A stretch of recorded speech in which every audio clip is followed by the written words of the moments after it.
नमस्कार, स्वागत है आप सभी का। आप देख रहे हैं पहाड़ प्रभात। बुलेटिन की शुरुआत करेंगे और सबसे पहले आपको खूबसूरत तस्वीरें दिखाते हैं। चारधाम यात्रा के साथ ही सिखों के पवित्र धार्मिक स्थल हेमकुंड साहिब की यात्रा भी जारी है। अब तक रिकॉर्ड श्रद्धालु हेमकुंड साहिब के दर्शन करने पहुंचे हैं। शुक्रवार को 968 श्रद्धालुओं ने पवित्र सरोवर में आस्था की डुबकी लगाई। ये तस्वीरें आपको दिखा रहे हैं, हेमकुंड साहिब की ये तस्वीरें हैं। रिकॉर्ड श्रद्धालु पहुंच रहे हैं। खूबसूरत तस्वीरें आपकी टीवी स्क्रीन पर जोशीमठ के हेमकुंड साहिब से। ये दो तस्वीरें आप देखिए, एक तरफ आप हेमकुंड साहिब की वादियों की तस्वीर भी देख रहे हैं, दूसरी तरफ श्रद्धालु जो वहां पर पहुंच रहे हैं, सेवा कर रहे हैं और दर्शन कर रहे हैं गुरु नानक साहब का। ये तस्वीरें हेमकुंड साहिब से, जहां पर 968 श्रद्धालु शुक्रवार को पहुंचे हैं। जो आंकड़ा है कि अब तक रिकॉर्ड तोड़ यात्री पहुंच रहे हैं। श्रद्धालुओं ने दरबार में मत्था टेका। 18 सितंबर से लेकर अब तक अगर हम बात करें तो श्रद्धालुओं की संख्या में इजाफा देखने को मिल रहा है। रिकॉर्ड तोड़ श्रद्धालु पहुंच रहे हैं। 10 अक्टूबर को शीतकाल के लिए इसे बंद भी कर दिया जाएगा और आस्था की डुबकी सरोवर में लगाने के लिए हेमकुंड साहिब श्रद्धालु पहुंचे, जिसकी बेहद खूबसूरत तस्वीरें हम आपको दिखा रहे हैं। वहीं चारधाम यात्रा पर हाईकोर्ट की पाबंदी हटने के बाद अब यात्रियों की संख्या काफी बढ़ गई है, जिसे देखते हुए उत्तरकाशी के डीएम अपने ऑफिस से ही धामों की मॉनिटरिंग कर रहे हैं। सीसीटीवी के जरिए गंगोत्री और यमुनोत्री धाम की मॉनिटरिंग की जा रही है। ये तस्वीरें आप देख रहे हैं, डीएम जो कि खुद नजर बनाए हुए हैं। लेकिन हाई कोर्ट की तरफ से पाबंदियां हटाए जाने के बाद अब यात्रियों में इजाफा भी देखने को मिल रहा है। का पालन किया जा रहा है कि नहीं किया जा रहा है, वहाँ पे कितने लोग अभी उपस्थित हैं, प्लस वहाँ पे जो निर्माण कार्य हो रहे हैं उनकी क्या गुणवत्ता है, इसके लिए काफ़ी संख्या में सीसीटीवी कैमरेज दोनों धामों में स्थापित किए गए, जिसकी लाइव स्ट्रीमिंग हम अपने कार्यालय में और आपदा कंट्रोल रूम में देखते रहते हैं, जिससे ये अंदाज़ा रहता है कि वहाँ पर क्या सिचुएशन है। और चलिए अब आपको हरिद्वार से इस वक्त की बड़ी खबर बताएं। आज कांग्रेस का बूथ स्तरीय कार्यकर्ता प्रशिक्षण अभियान शुरू हो रहा है। 2 दिनों तक ये प्रशिक्षण वर्कशॉप चलेगा और कार्यकर्ताओं को 2022 के जीत के मंत्र दिए जाएंगे। मिशन 2022 को कैसे फतह करना है, इसके मंत्र दिए जाएंगे। 2 दिनों के अंतर्गत पार्टी के मूल सिद्धांतों की कार्यकर्ताओं को जानकारी भी दी जाएगी। फोकस है 2022 को फतह करने को लेकर। 2 दिनों का ये प्रशिक्षण कार्यक्रम होगा। हरिद्वार में आज कांग्रेस का बूथ स्तरीय कार्यकर्ता प्रशिक्षण अभियान शुरू हो रहा है। 2 दिनों तक बूथ स्तरीय कार्यकर्ता इस ट्रेनिंग प्रोसेस में भाग लेंगे। कार्यकर्ताओं से प्रशिक्षण शिविर में बातें की जाएंगी, बताया जाएगा, जीत का मंत्र दिया जाएगा। साथ ही साथ पार्टी की कौन सी उपलब्धियां जनता के सामने रखनी है, इस पर भी ट्रेनिंग दी जाएगी। रवि कैंतुरा मेरे सहयोगी मौजूद हैं देहरादून से इस वक्त लाइव। रवि, लगातार कांग्रेस की तैयारी हम देख रहे हैं और इसी कड़ी में अब कार्यकर्ताओं को मिशन 2022 फतह करने के लिए जीत का मंत्र दिया जाएगा। 2 दिनों का ट्रेनिंग सेशन चलाया जाएगा। विस्तार से जानकारी दीजिएगा।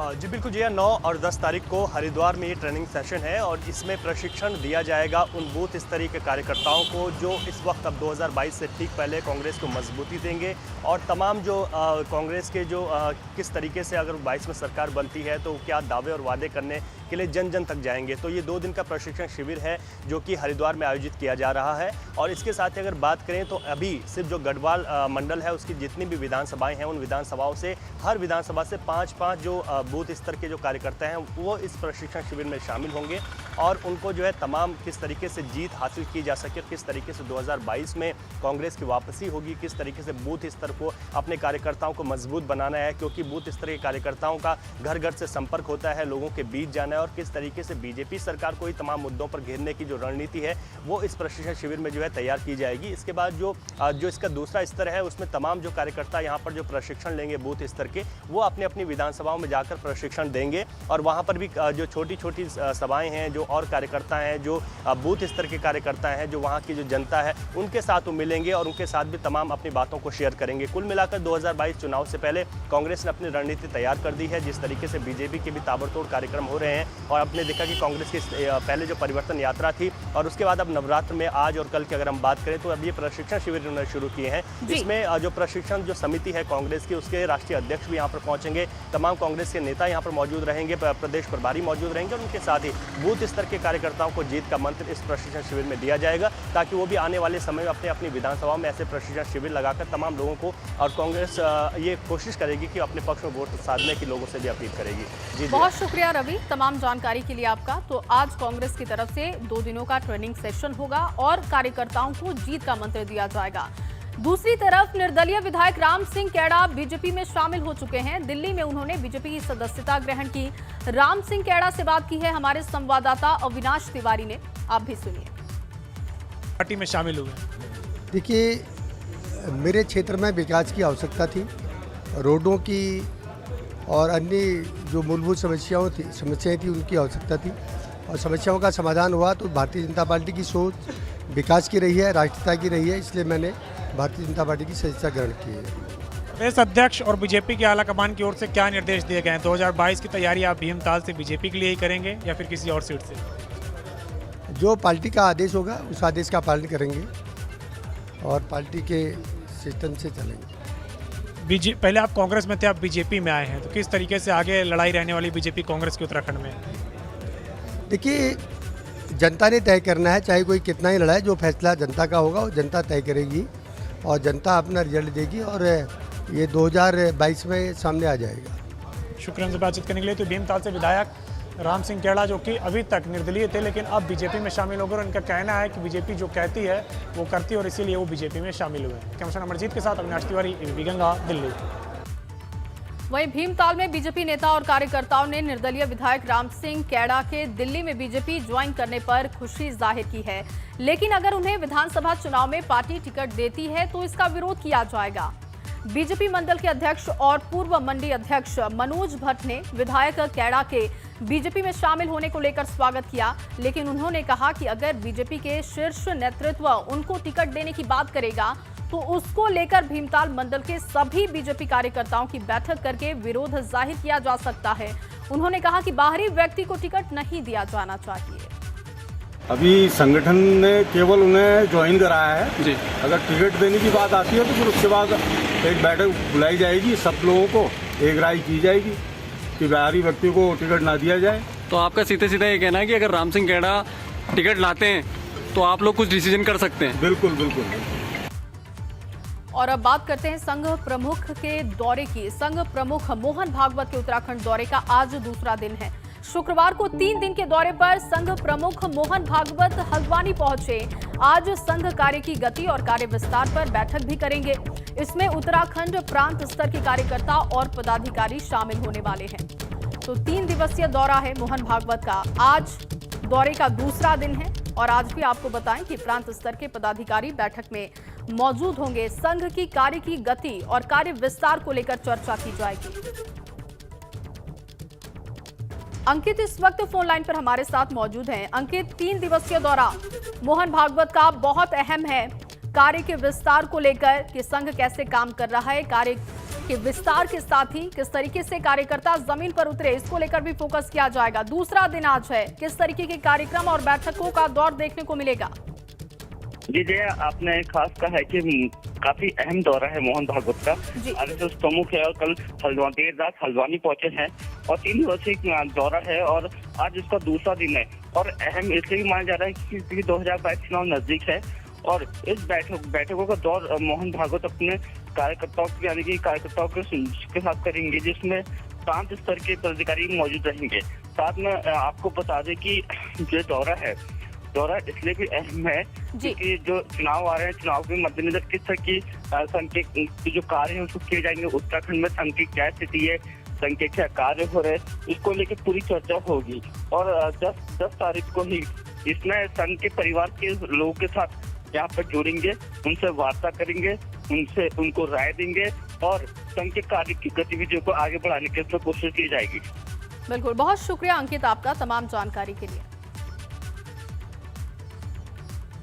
और चलिए अब एक अच्छी खबर आपको बताएं, उत्तराखंड में हवाई सेवा का विस्तार हुआ है। जौली ग्रांट एयरपोर्ट पर बने नए टर्मिनल का उद्घाटन हो चुका है। केंद्रीय नागरिक उड्डयन मंत्री ज्योतिरादित्य सिंधिया और मुख्यमंत्री पुष्कर सिंह धामी ने उद्घाटन किया। और अब तक जौली ग्रांट एयरपोर्ट की क्षमता 250 यात्रियों की थी, लेकिन ये बढ़कर अब 1200 हो चुकी है और आने वाले दिनों में इसे 1800 करने पर फोकस किया जा रहा है। माननीय ज्योतिरादित्य सिंधिया जी जो हमारे नगर विमानन मंत्री हैं, उनका धन्यवाद करना चाहता हूं कि उन्होंने जितने भी हमने जो भी प्रपोजल भेजे थे, जैसे आज हमारे इस बहुत ही भव्य जो हवाई अड्डा है, जिसमें यहाँ की लोक कृतियाँ हैं, लोक संस्कृति है, उत्तराखंड का पूरा दर्शन है इसके अंदर, इसका आज लोकार्पण किया है। और साथ में जो हमारी जो रूट्स थे, जो उनके हमने आपसे पिछले दिनों निवेदन किया था, वो सारे के सारे आपने पहले ही अनुमोदित कर दिए, सारे स्वीकृत कर दिए। 2 हेलीकॉप्टर्स को स्वयं हम लोग ने फ्लैग ऑफ किया है, एक चिन्याली सुर के लिए देहरादून से और दूसरा देहरादून से पंतनगर, पिथौरागढ़ और वापसी पंतनगर होते हुए देहरादून तक। तो एक विस्तृत नागर विमानन क्षेत्र की योजना आज उजागर हुई है उत्तराखंड के लिए और मेरा विश्वास है कि मुख्यमंत्री जी के नेतृत्व में हम लोग साथ में संयुक्त रूप से कार्य करेंगे। वहीं पौड़ी दौरे पर पहुंचे कैबिनेट मंत्री धन सिंह रावत ने बस स्टैंड के दूसरे चरण के निर्माण कामों की शुरुआत की। बस स्टैंड के 2nd और ग्राउंड फ्लोर पर पार्किंग बन रही है और इस पार्किंग का निर्माण 3 करोड़ 68 लाख रुपए की लागत से किया जा रहा है। इस मौके पर धन सिंह रावत ने कहा कि बस स्टैंड के अधूरे निर्माण काम को 7 से 8 महीने में पूरा भी कर लिया जाएगा। प्रथम चरण का काम पूरा हो गया है और द्वितीय चरण के लिए 3 करोड़ 68 लाख रुपए आज जो है विधिवत इसका भूमि पूजन किया गया है। मैं यहाँ के नगर पालिका अध्यक्ष जी को, विधायक जी को धन्यवाद दे रहा हूँ और मैं ये कह सकता हूँ कि 7-8 महीने में काम पूरा हो जाएगा। सीधे बड़ी खबर का रुख करेंगे। रुड़की से बड़ी जानकारी मिल रही है। हिस्ट्री शीटर की गोली मारकर हत्या का मामला है। हत्या के आरोपियों ने कोतवाली पहुंचकर सरेंडर भी कर दिया। पुलिस ने आरोपियों से पूछताछ के बाद जेल भेजा। मामले की जांच में पुलिस जुटी हुई है। मामला दर्ज किया जा चुका है। सिविल लाइन कोतवाली क्षेत्र का ये पूरा मामला बताया जा रहा है।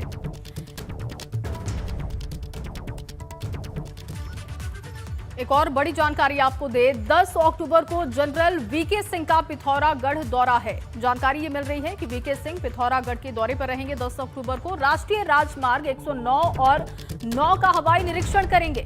धारचूला के गुंजी में बीआरओ के अधिकारियों के साथ वो बैठक भी करेंगे। तो बेहद अहम दौरा वीके सिंह का। योगेश हमारे साथ फोन लाइन पर मौजूद हैं। योगेश, 10 अक्टूबर को वीके सिंह का पिथौरागढ़ दौरा है, विस्तार से जानकारी दीजिएगा।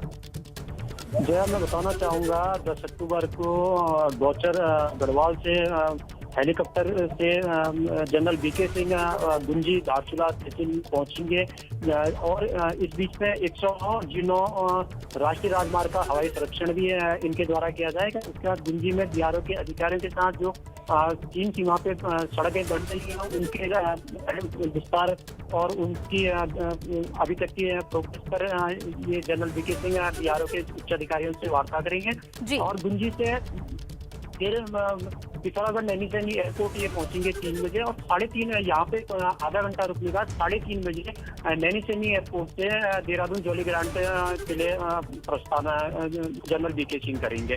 यहाँ सीमांत क्षेत्र की सड़कों को देखते हुए जो हालात बीते मानसून काल में सड़कों के हैं उनको देखते हुए अहम दौरा जनरल वीके सिंह का माना जा रहा है। बहुत शुक्रिया आपका तमाम जानकारी के लिए। और अब आपको खबर बताएं कि उत्तराखंड हाईकोर्ट को एक और नए न्यायाधीश मिलने जा रहे हैं। ओडिशा हाईकोर्ट के न्यायाधीश संजय कुमार मिश्रा 11 अक्टूबर को सुबह 11:50 पर उत्तराखंड हाईकोर्ट में शपथ लेंगे। ये जानकारी उत्तराखंड उच्च न्यायालय के रजिस्ट्रार जनरल धनंजय चतुर्वेदी ने दी है। जस्टिस मिश्रा उत्तराखंड उच्च न्यायालय में वरिष्ठ न्यायाधीश होंगे और उनके शपथ लेने के बाद न्यायालय में मुख्य न्यायाधीश समेत जजों की कुल संख्या 8 हो जाएगी। और उनके प्रोफाइल के बारे में भी आपको हम जानकारी दे रहे हैं। 7 अक्टूबर 2009 को वो ओडिशा उच्च न्यायालय में न्यायाधीश के तौर पर नियुक्त किए गए थे। एलएलबी की पढ़ाई उन्होंने 1987 में की। और खबर अब लक्सर से है, जहां लक्सर में पिछले लंबे समय से एक निजी टायर कंपनी और कंपनी प्रशासन के बीच विवाद चल रहा था, जो कि अब सुलझ चुका है। गन्ना मंत्री स्वामी यतीश्वरानंद ने खानपुर विधायक कुंवर प्रणव सिंह चैंपियन के साथ हड़ताली कर्मचारियों से मुलाकात की थी और उनसे हड़ताल खत्म करके काम पर लौटने की अपील की गई थी। कैबिनेट मंत्री ने आश्वासन दिया था कि वो कंपनी से उनकी मांगों को लेकर बात करेंगे। यतीश्वरानंद ने बात की और उसके बाद जब बात बन गई तो फिर ये हड़ताल खत्म की जा चुकी है। इसमें कहता है चमका पसीना बन के नगीना, काली रात जीती और मेहनत जीती। काली रात बीती और मेहनत जीती, तो ये 3 महीने की काली रात बीत गई है और पसीना जीत गया है। हमारे आदरणीय मुख्यमंत्री जी पुष्कर सिंह धामी जी, मेरे पास शब्द नहीं है प्रशंसा करने के लिए।